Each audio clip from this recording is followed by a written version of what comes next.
chop it up about the Community Shield. Yeah. What's up, y'all? My name is Ian Edwards, and welcome to the Soccer Comic Rant. And before we even start talking, soccer, just want to thank everybody at the Comedy Store, at both comedy stores in Hollywood and La Jolla, the Shores, the people that run both clubs for helping out with the taping of my special at the Comedy Store in La Jolla this weekend. Uh, and for everybody who came out, comics, just everybody. Appreciate y'all. Thanks for the love. Thanks for the love from the crowd. And should be a little something special. So appreciate y'all. So that was my weekend.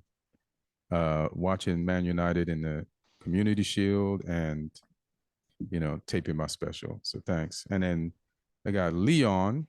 He's we're comics, but we fuck with this comedy and this soccer thing hard. He's at the Edinburgh Fringe Festival. Is it the Fringe Festival or the Edinburgh Comedy Festival? Is it both? Like, what is it? So it's the Edinburgh International Festival is like, I think the main thing, and then the Fringe Festival's like a performing arts like part of it or something. But the Fringe is like it's mainly comedy, but there's also like people doing plays, people doing musicals, all sorts of stuff. But it's mainly comedy. And is the Fringe part officially part of the festival? Oh yeah, it's the biggest part now, I think. So was the Fringe like a side operation thing that people started out on the Fringe, and then the comedy festival like, all right, we let you in? Because when I did it years ago, it was the Edinburgh Comedy Festival, and then people say I'm performing at the Fringe, which didn't seem like it was a part of the festival. and then is my understanding correct or incorrect? Yeah, no, that's correct. Yeah, I think over the years it's just sort of became its own huge thing. Because I started off like it was just on the side of an arts festival kind of thing, and now stand-up's pretty much the biggest part of it. Oh, okay. I kind of understand it a little bit more, but still the same amount of confusion is in my mind about it. But it's crazy. There's like there's like 3,700 different shows here this year. Jeez. I mean, that's like they might as well just did it on the internet and just post stuff. That's the same amount of people who's online. Yeah. It's crazy. Like every bar, restaurant is a venue during this time. Like it's just crazy. Where was your show at? And how was it? My show doesn't start until Wednesday. I've got two shows. One starts Wednesday, one starts Thursday, but I came up here Sunday just to start doing spots because there's loads of shows where they're like showcases and you can just do spots and you can then plug your show to the people that are in town. You can be like, oh, my show starts Wednesday, come see it. Give them like a little 10-minute taster. So yeah, I've just been doing those spots. Like I did 4 different spots today. I did a comedy game show last night. Oh shit. That was good fun. So yeah, getting to mess around a bit, doing different things. But yeah, it's been fun. I'm looking forward to starting my actual hour on Wednesday. And how long do you do that hour for? And where you doing it? 2 weeks. 2 weeks. A venue called the Hanover Tap, which is a really nice venue. One of the few venues here that has AC, and it's sweaty as hell right now. Great selling point. Oh yeah, because Europe don't fuck with AC like America fucks with AC. No. So any place that's what you should sell, the AC special, the AC 1 hour AC special. Come cool down. That's it. It's but yeah, it's a good room. I'm looking forward to it. Yeah, it should be really fun. And then I'm hosting a midnight crowd work show as well, starting from Thursday. That's going to last 2 weeks. I'm hosting it, but I'm going to have like 3 different comics on each night. It's going to be loose, like a midnight. It's at a venue that's notorious for like drunk audiences as well. Oh, right. Aren't you worried about that? Don't you want people that listen? Or no, I want chaos. All right. I thought you were going to bring the chaos to the orderly audience that wants to see your performance. But I guess I know we'll match their chaos. I'm expecting like drunk Scottish people at that show. And yeah, it'll be a vibe. It'll be fun. Yeah, that's not the type of behavior I encourage, but I applaud you. That's some bullshit. I want people to listen, but I do like a little chaos. That's why I did the special at the La Jolla Comedy Store, because it does have an element of chaos that I blend into the show. Yeah. Sometimes people want to interact with me up there more than other places, and I've always like kind of just had fun with it. So I get that. Yeah. But nice. you know, but when somebody's drunk, they don't know how to know that they're going too far. So that's you know what I mean? But you're in Scotland. So who's sober? Anyway. Exactly. Yeah. Exactly. I've got a buzz on right now. I've had a couple of drinks today, so yeah. You know what? I forgot you're British, so you're just used to this shit. My bad. Forgot you get pulled over there. You get arrested over there for not driving drunk. My bad. So we got this Premier League season coming up, which is first weekend. Crazy. Yeah. Starts on Friday. United versus Fulham, I think. Am I looking at this? Yep. And it's at old ass Trafford. And yeah, like I guess I'll just go into that a little bit and then we'll branch into other things. We didn't really discuss what the highlights of the show were, but everybody's just been wrapping up their preseason games. And our last one was a community/charity shield.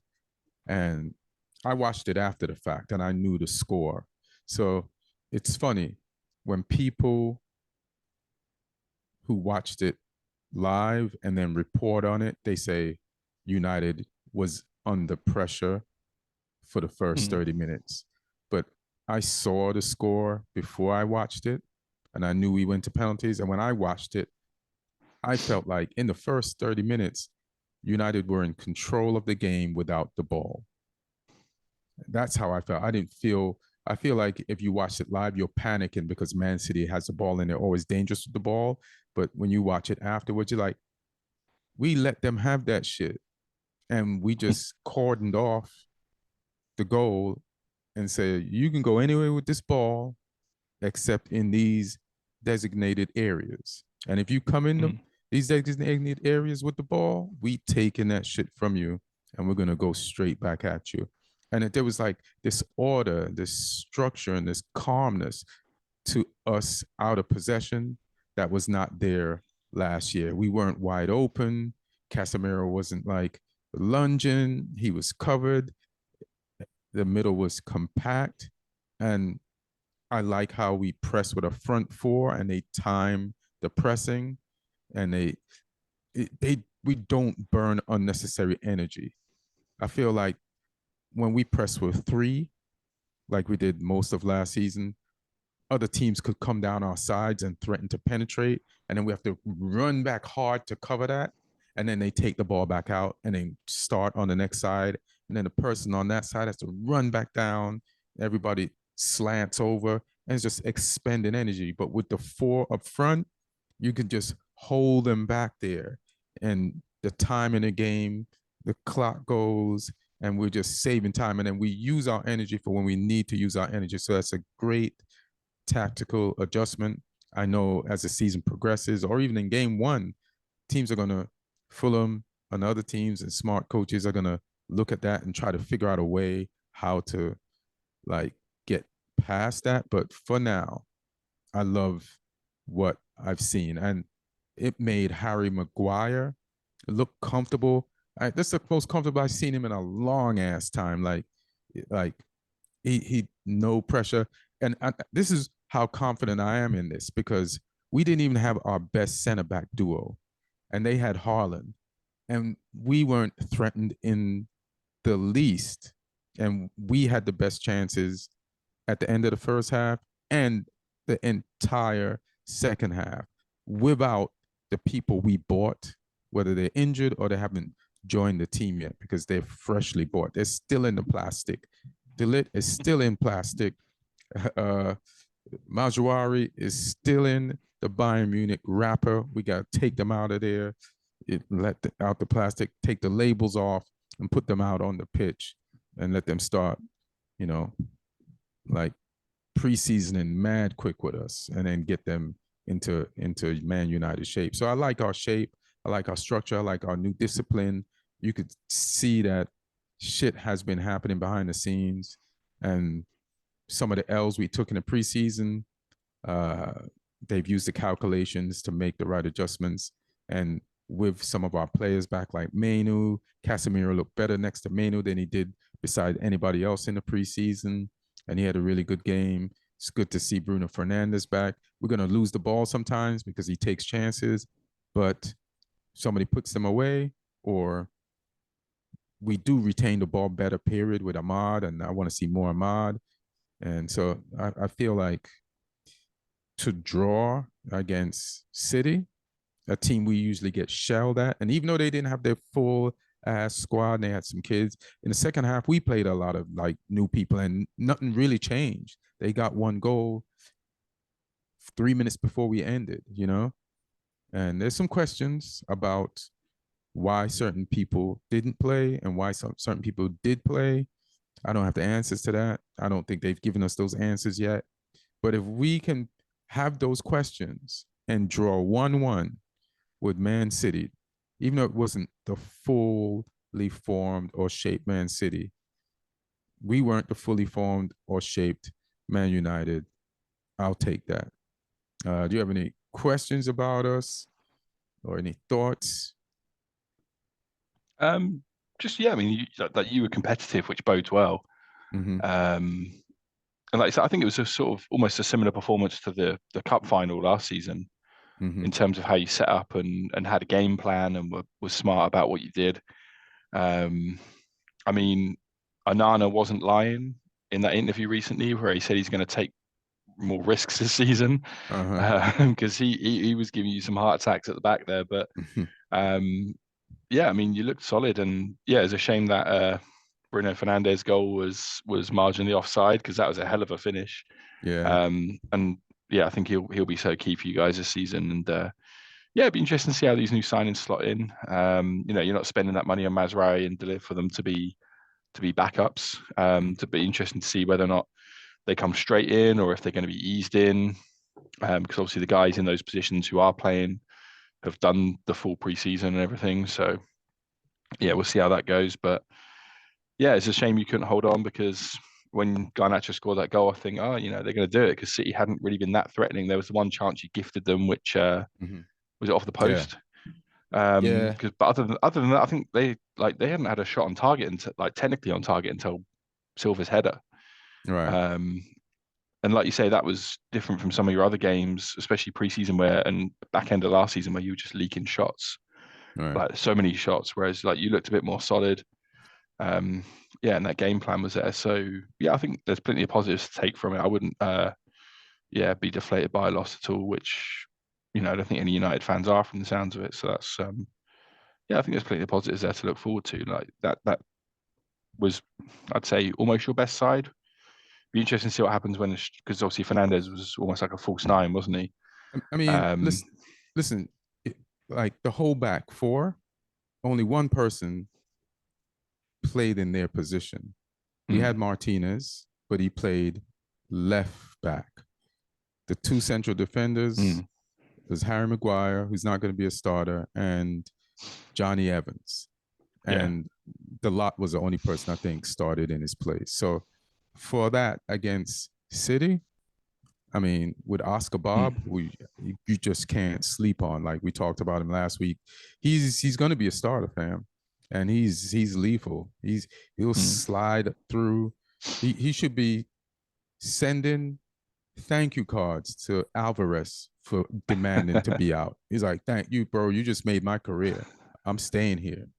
Thanks for opening up my spot and going for all that money to Atletico Madrid. I'll appreciate you for the rest of my career.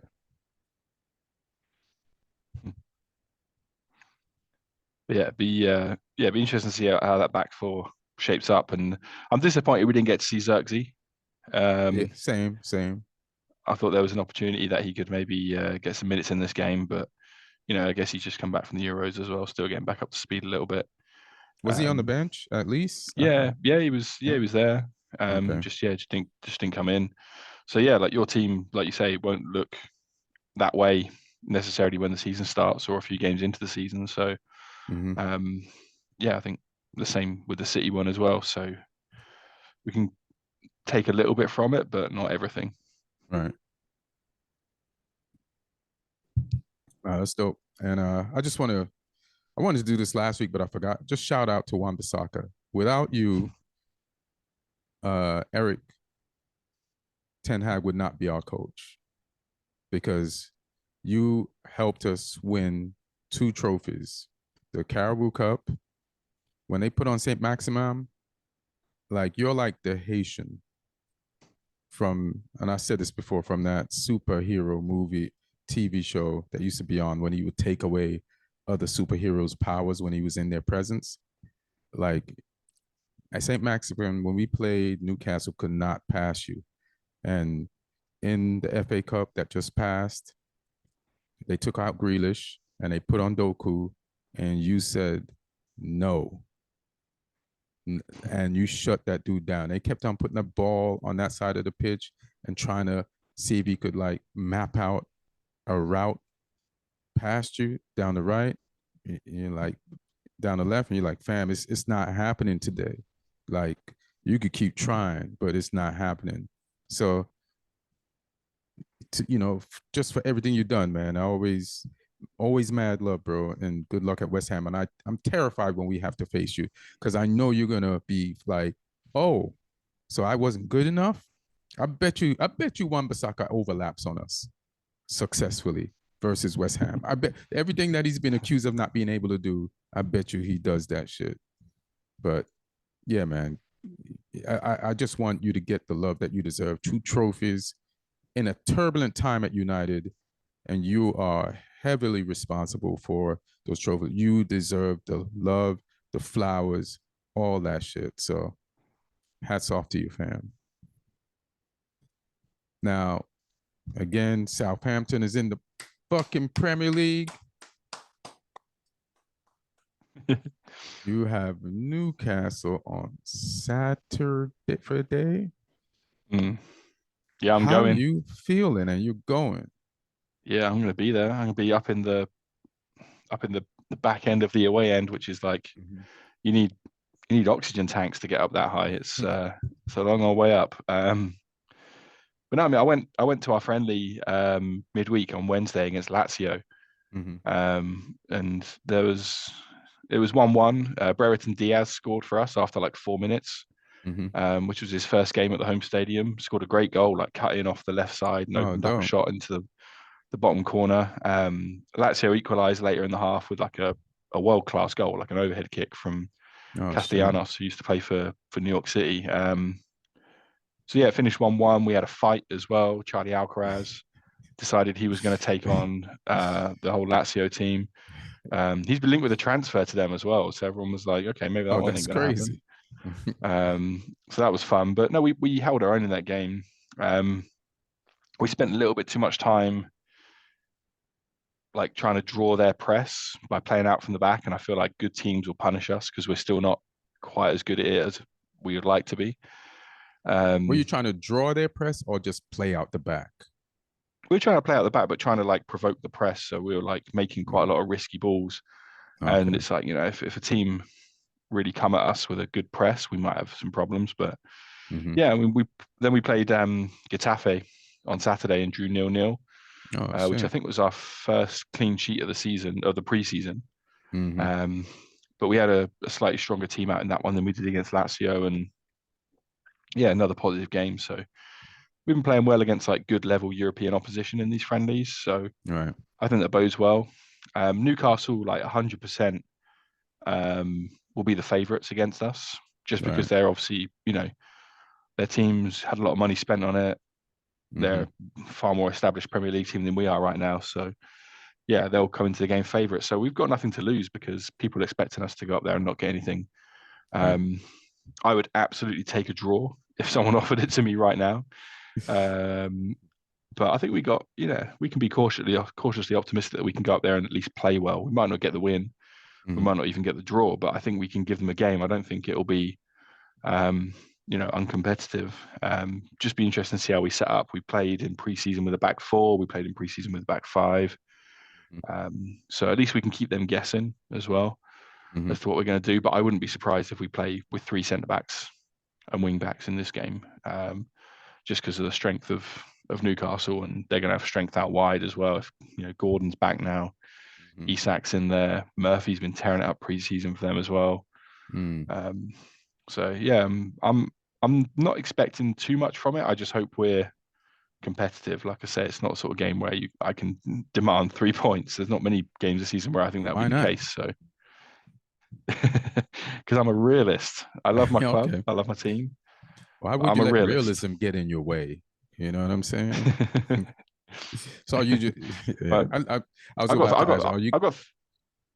I've got 3 Newcastle players in my fantasy team. I'm covering all my bases. Do you have more Newcastle players in your fantasy team than you have Southampton players? Yeah, of course. Hilarious. that is real realism right there. Yeah, it's going to be a tough one, but if you could, I would love you to get a draw or a win, because disrespectfully, I don't think Southampton's going to be in the top 4. I think Newcastle has a chance to be in the top 4, and I would love you to drop some points from them to aid us to be in the top 4 ahead of them. Because I'm feeling, I was a little worried about where United was going to fit in. I don't always want us to buy. I'm not like a transfer window, like, sometimes I'm learning to do with the psychology of like looking at the haves and have-nots. We have to do it on Instagram, so I want to do it in football. When you're not like, they bought this person, how come we're not buying? Because we've bought a lot before and it didn't do anything for us. Now we got this. People trash us with how much money we spend and compared to our results. So it's like, and then this season we bought more than everybody else considerably. But I'm not crazy about what other people buy.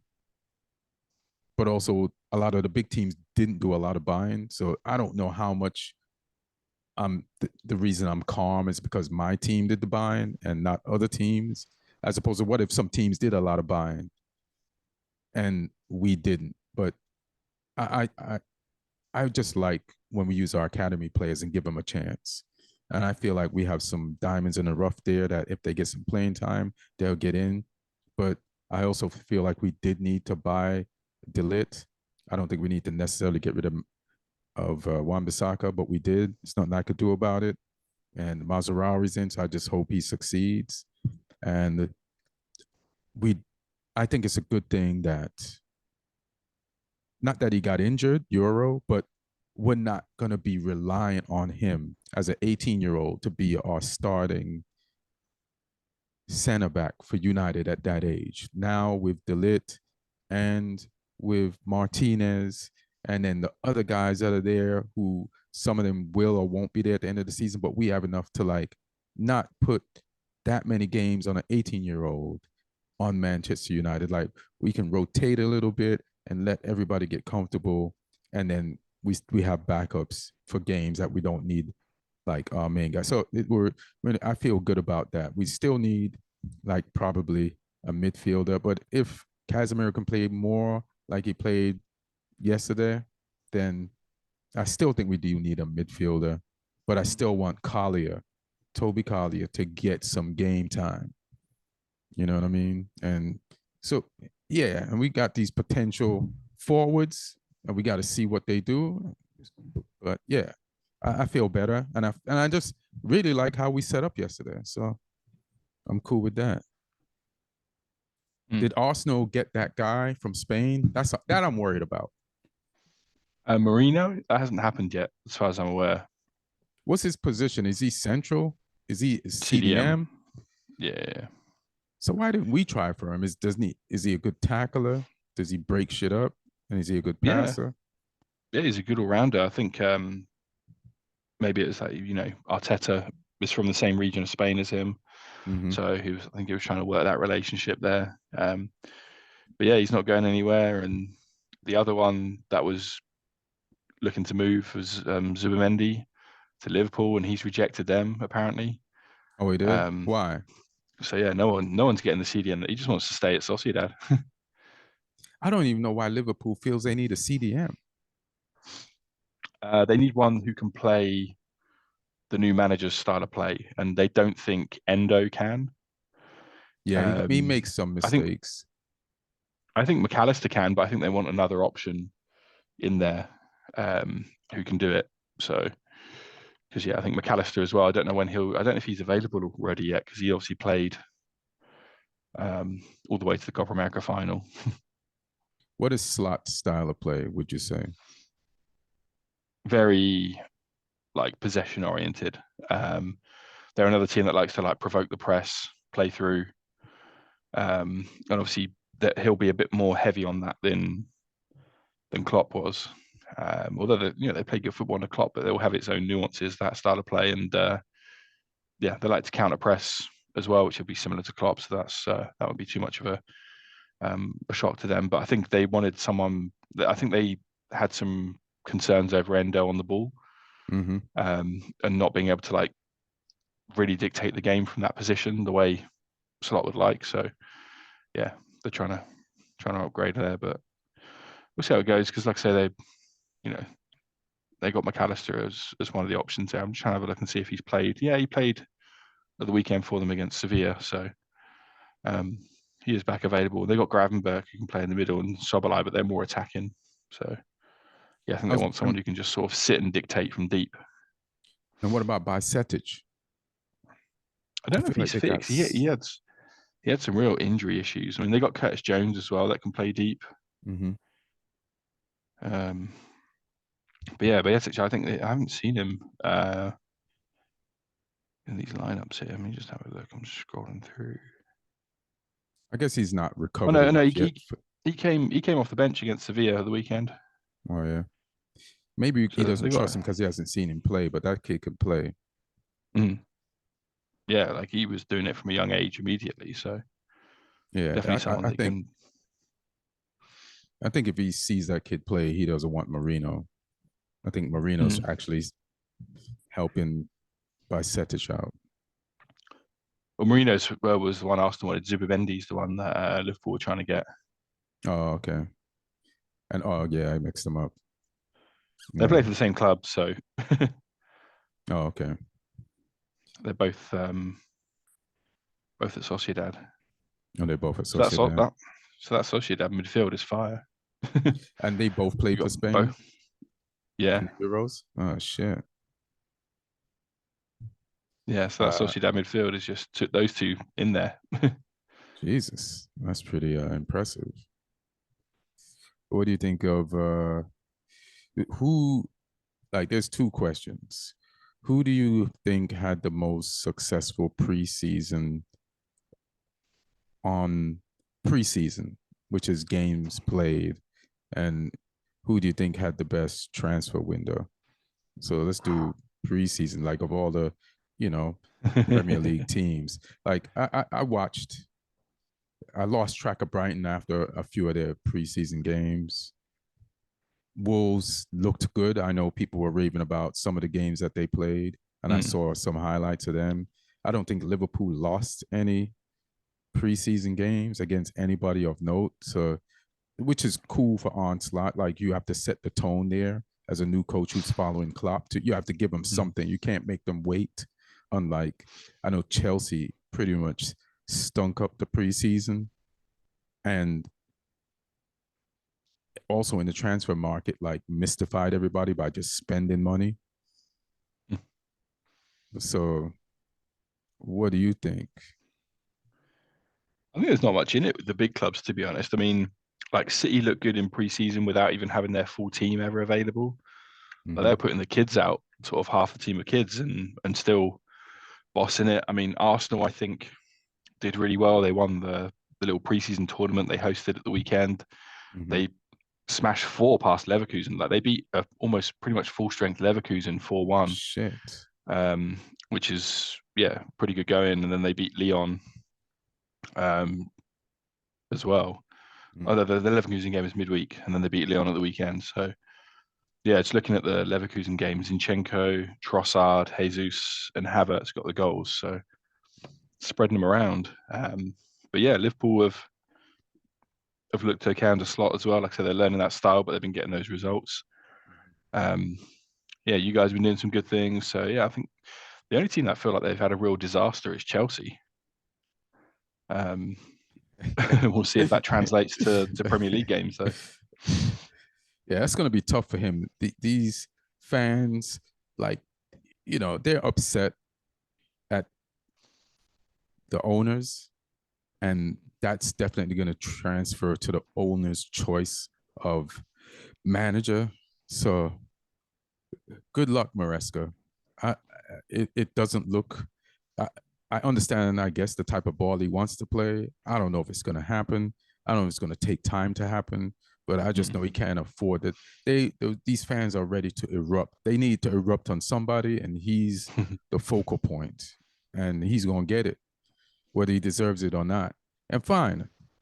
Why would I want Chelsea to be a settled team? Fuck it.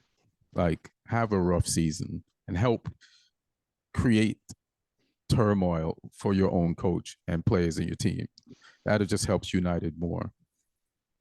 Yeah, like I feel like that would be a tough job, even if everything was going sort of right off the pitch. But the fact that it's a tough job and they're just such a chaotic club. In terms of, I mean, they keep making transfers. Like, it's just insane. Like, Neto is done now. It's just wild. And like, but he's unreliable injury wise. Reece James got confirmed as having another injury recently. So it's just They're a trying to weird get football club. Reece James company in the emergency room. They're like, who would you want, Reece? Who would you want to sit in an injury room with and just kick it with? Like, to give us your dream scenario. We'll buy them. You like having a good time with Chilwell. I saw something mad though, that it was like their 35th permanent signing in the last, was it maybe calendar year or something? Crazy. Let me have a look, because there was a mad stat. Because other clubs that are fans of other clubs, 35th signing in the Bowley era, which is just 2 years. Yeah. And so, like, if you go 35 signings back for Liverpool, it was Benteke in 2015. Oh shit! Apparently, you go 35 permanent signings back for Tottenham, is Ndombele in 2019. You go 25 permanent signings back, or 35 permanent signings back for United, it's Mkhitaryan. Oh shit! That is crazy. Yeah, so they're just signing players for fun. That is bananas. I mean, so, and they had trouble with one of the guys they bought from Atletico Madrid. So thank God, is that person in there? Is Omar something? So because it fell through because of a contract thing, but they still try to like buy. All right, let's go to try to get, what's his name? The guy that was on loan from Atletico Madrid the season before. Felix, they tried to get João. Yeah, it's crazy. But apparently the Conor Gallagher transfer's fallen through as well. Nah, I heard it. Why? Because of the other guy falling through? I don't know if it's because of that, but yeah, apparently it's stalled at the moment. Damn, poor Conor, man. In football purgatory, just wandering around, not knowing which team he belongs to. That's bananas.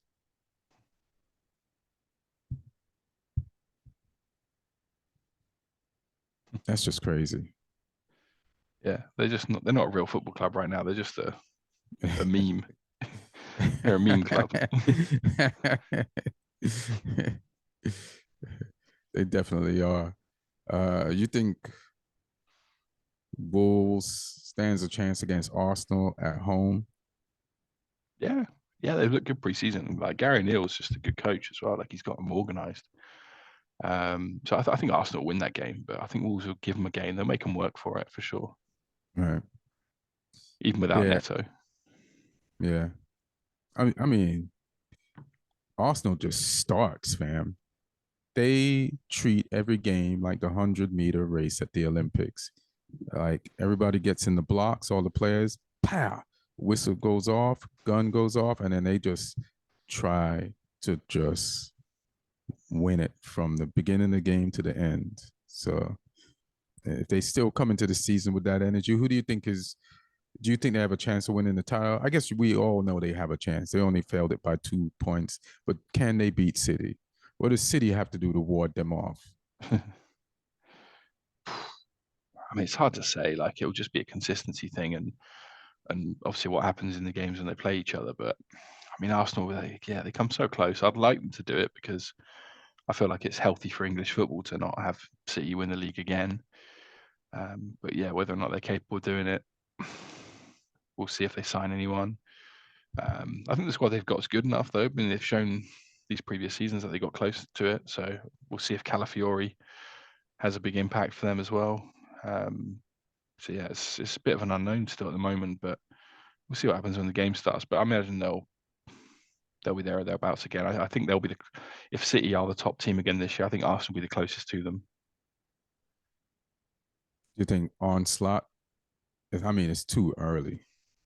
I think they'll be decent, right? But I think they'll be a third at best. Third.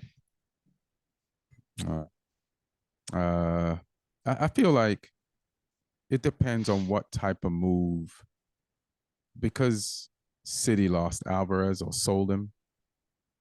I do think they need to replenish, but maybe their replenishment is already there with Oscar Bob or somebody else from the academy, and they haven't panicked, they haven't bought, and maybe they just don't need to. Like, Oscar Bob is really special, but we don't accept these facts until we see more from him. It's not like we saw him play for another place and then they bought him so we can go online and look at some footage. There's in the footage a small amount of footage from him actually playing for City, but it's not like you have a season of shit to like look at it. But he could be that replacement, that answer that just keeps Arsenal away from the title.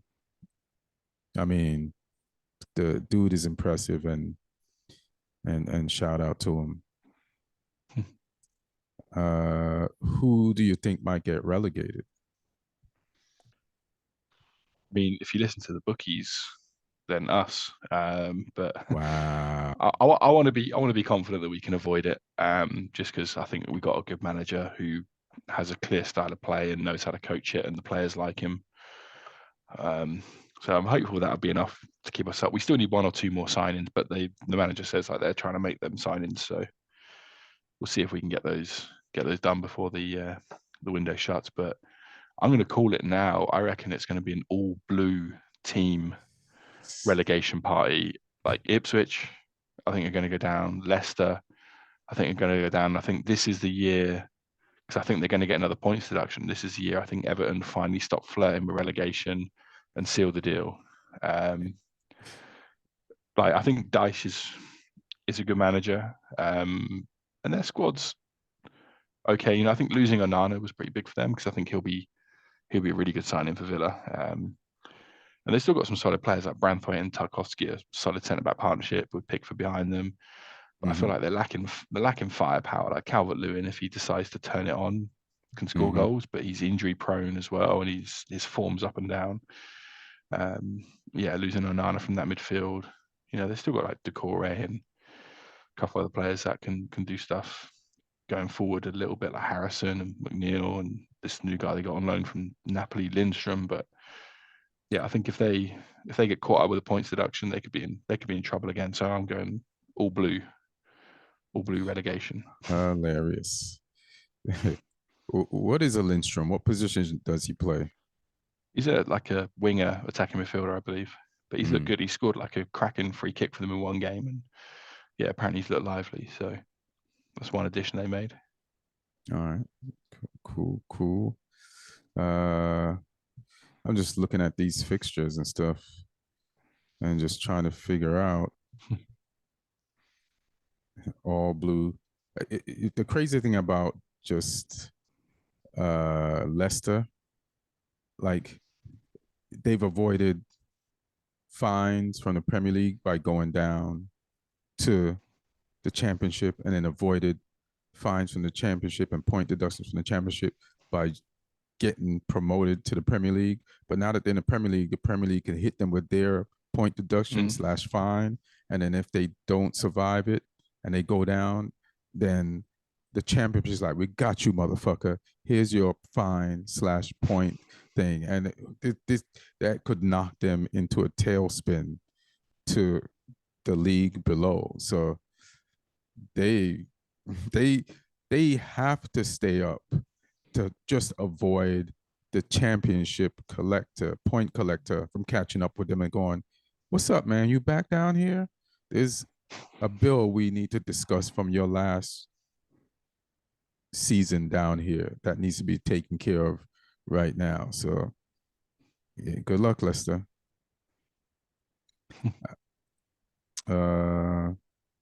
What do you think? Where do you think Villa could place? They got Champions League, and they just, I feel like even though gave up Douglas Luiz, I feel like they strengthened their team.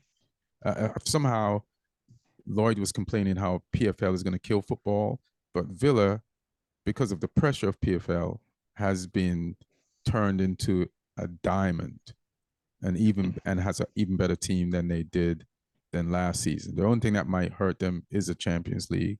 So what do you think about where they could finish up? Yeah, I mean, Champions League is obviously it's gonna stretch them a little bit more. But I really like the team they got and the signings they made as well. Like Ross Barkley's come in. People forget about him. Like he'll, add some experience in that midfield. And yeah, they got some exciting wingers like Philogene, who went to Hull last year. They brought him back. Illing Jr., who's come over from Juve, is decent as well. Baranakea, the Argentinian who came from Juve too, is a good player. Onana, I think, is really good. Matson is a good player. So that's some solid like incomings there in terms of signings, and Conte look good at the Euros as well, like some of their existing players they got there. So yeah, I think Tottenham could be the biggest threat for taking that top four back off them. With Solanke now as well, just finally filling that Kane hole, which they had a bit last year. Like Son can go. Kane hole. Yeah, filling that Kane hole, because they had last year. Like Son was trying to like deputize as a centre forward. He'll be back on the wing, be more efficient. I think there, Kulusevski, decent. I think Solanke will just give them that focal point. And they've got a good young Swedish kid as well that they signed. He's been balling out pre-season. Who's that again? Let me just find his name. I can't remember his name now. He's like I think he's a teenager still. Just find their squad list. Because he looks decent. Lucas Bergvall. 18 years old, midfielder. But he's looked really good pre-season. So what's his interesting one? You say he's a midfielder? Mm-hmm. Attacking or? Yeah. But they signed Archie Gray from Leeds as well, who I think is fantastic. Did Archie Gray play for Leeds, like in the Championship? Did you see him? Yeah, I saw him at the playoff final. But I mean, obviously he didn't do much in that game because he was up against Southampton. So, not every player can turn it on against us.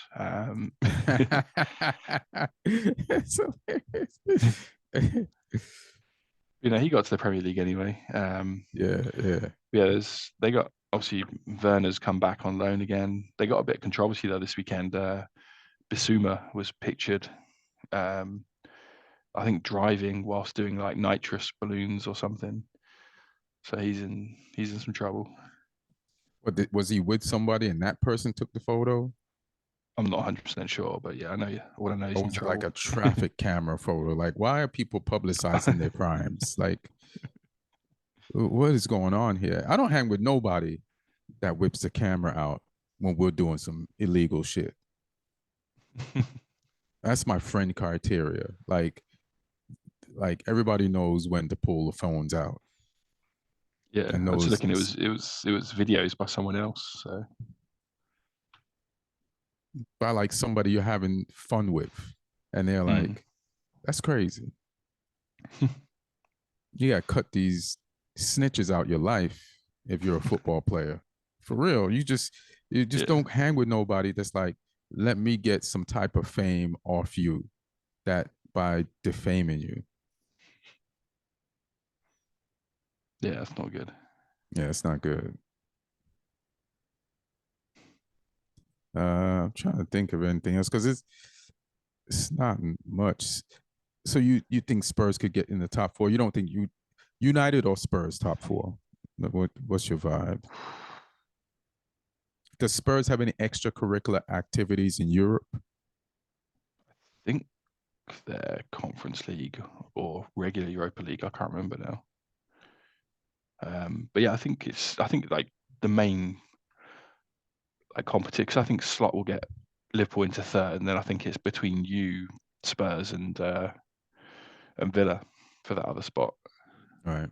And who knows? Maybe Maresca will miraculously get Chelsea playing, but Hell no. but, If there's one negative thing I'm sure of is that ain't happening. if he can figure out who the best 11 out of their Wingers 200 are, man squad, yeah, and then then they could be the best 11 right backs are, and then the best 11 left midfielders are, and then the best 12 CDMs are. Yeah, sure.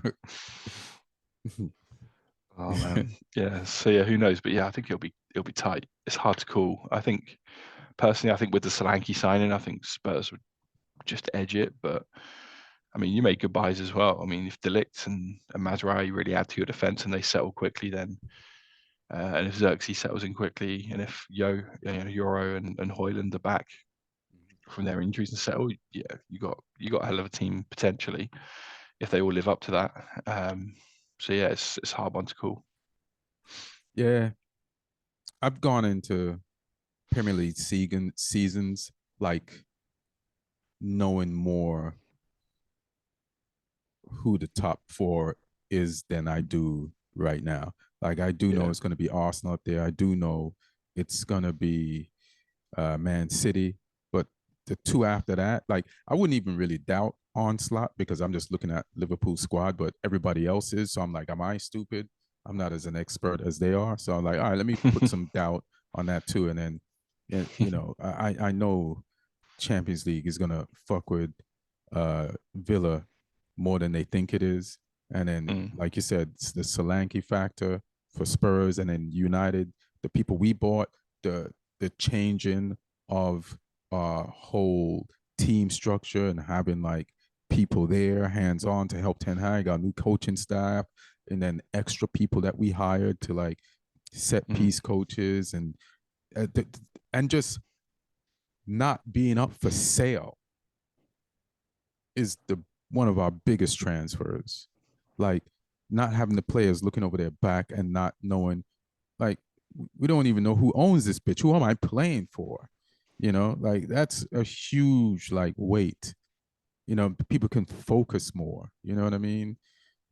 So that is a huge thing. So and and then we have people like if our players know somebody's injured, but there's replacements for those people in key positions. So it just takes away this shakiness and this lack of confidence in your own team.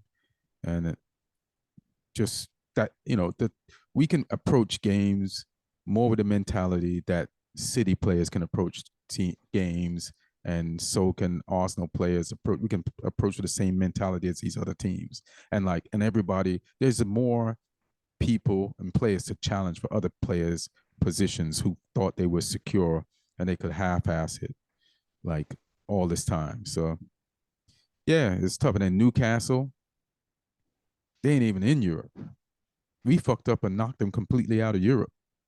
I think. So then now they're just, I think they have Europe? Do they have any extracurricular Europe on their I think they might schedule? be out. I'm not 100% sure, but I think they might be out of it. Yeah, so they're gonna be on holiday midweek and just like training to get top four back. And then you have to look for the outsider teams. Like West Ham as a new coach, they spent a lot of money during the off season. So it's like Lopetegui wants to make a mark. He's going to aim for the top four, and they have to play better football, and he has to do better than Moyes just because he's the reason they brought him in to play a better brand of football, or at least to get better results than Moyes, you know? So, and he's a Just pretty to determined confirm, individual. Mm-hmm. Europe-wise, it was Spurs and Man United who got Europa League. Chelsea got the Conference League. Newcastle missed out. Right. That Conference League that Chelsea got is gonna take them way out of contention, unless Maresca knows how to pick teams. He has enough players, but he's never been with these people before, and he has to pick the people that can keep him into two competitions. It's unknown territory. Like I wouldn't want that Chelsea job for all the millions of dollars. I would. It's a crazy situation to be in. It's a career injuring job that he has, because he did great, right, to leave City, and then who did he bring up? Leicester. Yeah. And then in any other 2 years, this Chelsea job would have been a great job. Now, this could set you back. This could set him back even if he does good, because if people are unhappy, he's still out. So, yeah, it's a tough call. How did Brentford get that Liverpool kid who did good during the preseason? He scored goals on us. Yeah, Carvalho, we were linked with him as well. We didn't offer enough money. Why Brentford not, did, Lee? so he's worth like that's the... He is, but we're trying to stay within financial fair play. But we're going to have some money available because we're selling Bella Kotchap to Hoffenheim. He's going back to Germany, so we're going to have some money. So we'll either spend that on a striker, or hopefully, I'd love us to get O'Reilly from Celtic in the midfield, but he's not going to come cheap. So yeah, we're going to spend that money somewhere. All right.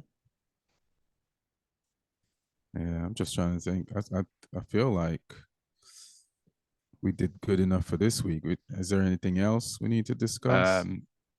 People have only got a few more days to join the fantasy league. Well, they can join after the start of the season, I think, but we've got 26 people in there right now. So yeah, it's a decent league table. But if you want to get involved, the code is 38, so 38 PBXA. I'll chuck it in the comments again as well, just in case anyone's late joining. But we got 26 in there already. A lot of people back in there again from last time, so it should be fun. I think I'm gonna join y'all. Yeah, come on. I think I'm gonna get in there, y'all. Let's see see what happens. The winner from last year, we wanted to get them on the pod, but I don't know if they want to come on the pod. If you're in there I this think year, Joachim Henriksen, he's back again. can we messenger in the pod in the app to each other, or to you, or to DM like one of us on Instagram or something? Just get him on the pod. We want to give something. Yeah. Needs to do his victory lap. Yeah, they get your victory lap. Like let people see who whooped their asses. You know what I mean? So are you excited? That's the dumb question. I'm definitely excited for this shit to start, because every new season starts with hope, you know, until it's taken away by that first game. Just being back in the Premier League is exciting for me. Like, it's like, I know it's not going to be that we're not going to win as many games as we won in the Championship, but it's just nice to be relevant again, to have people, talk about us again. And I'm buzzing for that first game as well. I get to go St James's Park. I've never been there before. So yeah, I'm going to drive down from Edinburgh for the day, watch the game, drive back up, do 2 shows. So it's going to be a busy day. You hope you don't lose, and or maybe I hope you do lose and come back and curse out these Scottish people who paid money to see your show. They're drunk anyway. It's like you just have a yelling drunk off at your show. I don't want the drunk people at my solo show. My hour, I want that to be civilized. But the crowd work show, they can go crazy. Oh, okay. Oh, so so you're doing 2 different types of shows. Yeah. So be clear about them again. So when is the drunken people show? That's midnight. And that's when, tonight?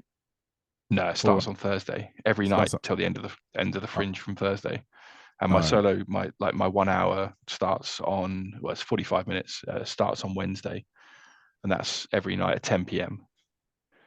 So I'm doing everything late night. I've got 10 p.m. show, midnight show.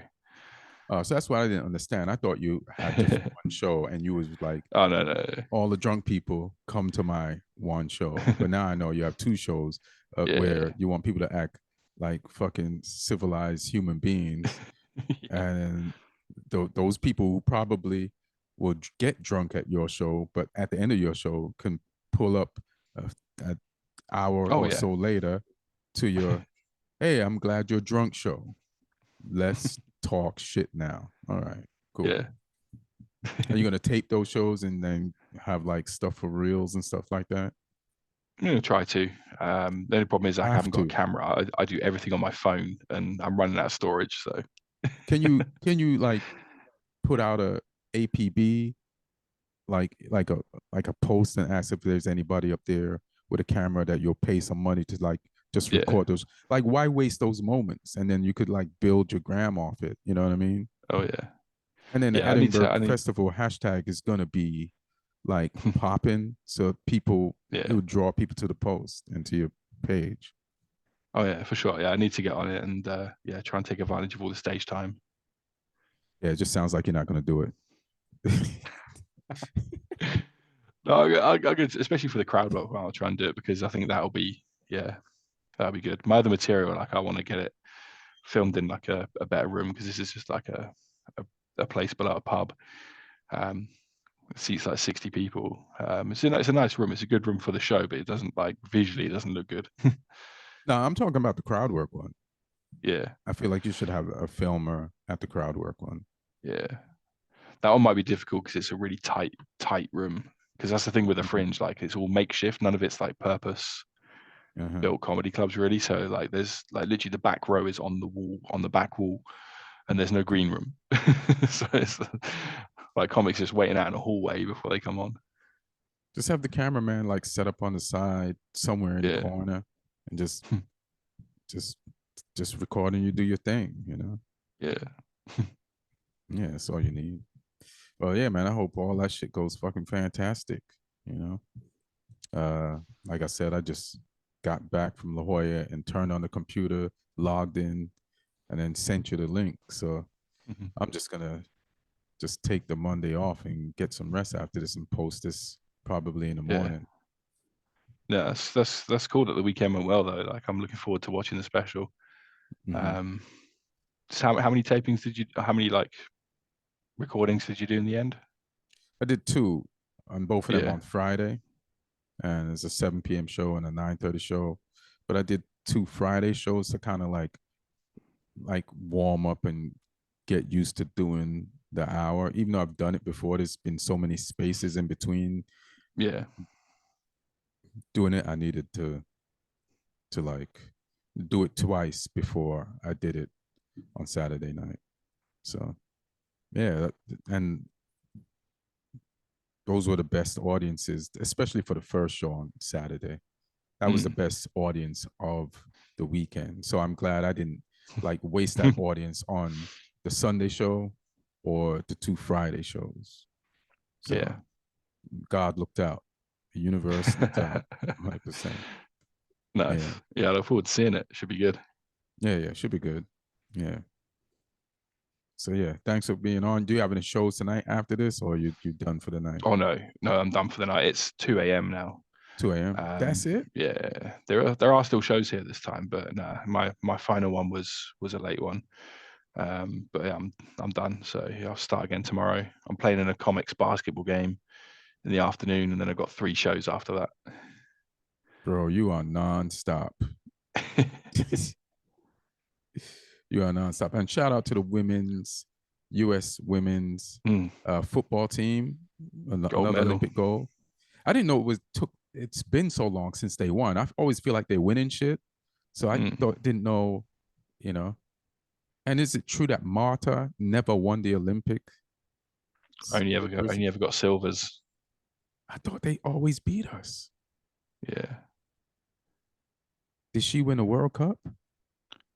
No, I'm not sure she ever got the biggest ones. I think she won like Champions League in Europe, I think, before. But yeah, because I think Canada won the last Olympics, and then Sweden maybe won the one before that in the women's football. So yeah, USA have been a little bit of a drought. That's why Emma Hayes, the former Chelsea women manager, she came in as the new USA manager. Got on the W. Isn't it crazy how Marta is a 6-time winner of the FIFA World Player of the Year. She helped the Brazilian national team win 3 Olympic silver. Shit. I thought they were won every time with her. All right. Sorry, Marta. Let me just check.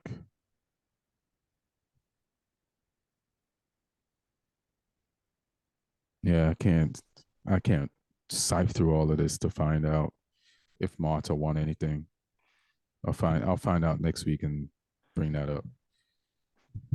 And what do you think about Thierry Henry being the coach of France? The Olympics is in France, and the France soccer team getting beat in the final by Spain. Spain just won the Euros and the Olympic gold medal. Is anybody from the Euro team play from Spain on the Olympic team? I'm not sure because they got so far. I don't think they did. Because I remember one year Pedri did that. He left the Euros after. Yeah, he did both. So he did both. Then he just kept on getting injured after that. It was just too much football for a kid. So I was just wondering. Yeah, it's pretty wild. Yeah, I'm not sure anyone from that squad. There might have been a bench player or two. I'm not sure. Right. Just having a look at the team here. I don't recognize any of these names. Was Eric Garcia in the main squad? I'm not sure. I don't think he was. Yeah, I think they're all players who weren't in that squad. Who's the Spanish Olympic coach?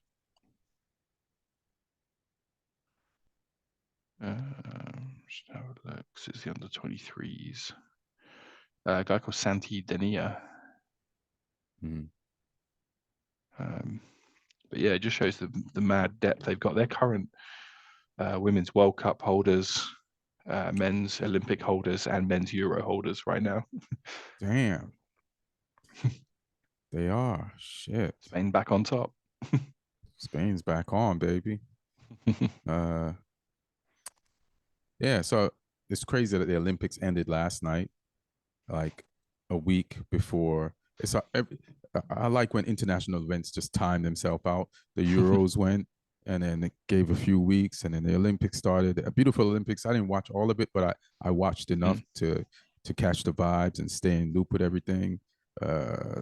So that was cool. And then it ends, and then next week the Premier League starts. So if you're a sports person, you had the summer of your life, or one of them. Like, this is a dream ass summer. So yeah, I feel like for sure.